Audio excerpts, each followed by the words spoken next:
அஸ்ஸலாமு அலைக்கும் ஃப்ரெண்ட்ஸ், எப்படி இருக்கீங்க? எல்லாம் நல்லா இருக்கீங்களா? இன்றைக்கி ஃப்ரைடே மினி விளாக் பார்க்கலாமா? ஃப்ரைடேனாலே மோஸ்ட்லி வந்து பார்த்திங்கன்னா நான்வெஜ் தான் சமைப்போம் எங்கள் வீட்டில்.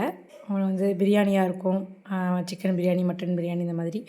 அப்படி இல்லைன்னா தாளிச்ச சோறு, அப்படி இல்லைன்னா தேங்காய் சோறு, மீனானம், இதுதான் இந்த மாதிரி தான் சமைப்போம்.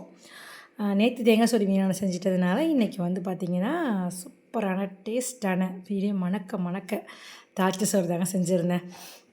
எங்கள் வீட்டிலலாம் பார்த்திங்கன்னா தாளிச்ச சோறுன்னு தான் சொல்லுவோம். ஆனால் என் ஃப்ரெண்டு வீட்டில் பார்த்திங்கன்னா நெய் சோறுன்னு சொல்லுவாங்க. ரெண்டுமே மெத்தேடு எல்லாமே ஒன்று தான், செய்கிற மெத்தேடு எல்லாமே ஒன்று தாங்க. ஆனால் சொல்லிக்கிற பேர் மட்டும் தான் வேறு வேறு. இன்றைக்கி வந்து தாளிச்ச சோறு செஞ்சுருந்தேன். தாளிச்ச சோறுக்கு தால்ச்சா இல்லாமலா, அதனால் மட்டன் எலும்புலாம் சேர்த்து சூப்பரான தால்ச்சாவும் செஞ்சுருந்தேன். அப்புறம் எங்கள் வீட்டில் எல்லாருக்குமே ரொம்ப ஃபேவரட்டான மட்டன் ஒயிட் குருமா செஞ்சுருந்தேங்க. யாருக்கெல்லாம் மட்டன் ஒயிட் குருமா பிடிக்கும் அப்படிங்கிறத ரெட் கலர் ஹார்ட்டோட கமெண்ட்டில் சொல்லுங்கள். ரெசிபிஸ் எல்லாமே நெக்ஸ்ட் மீல் பால் கொடுக்குறேன் ஃப்ரெண்ட்ஸ். தேங்க்ஸ் ஃபார் வாட்சிங்.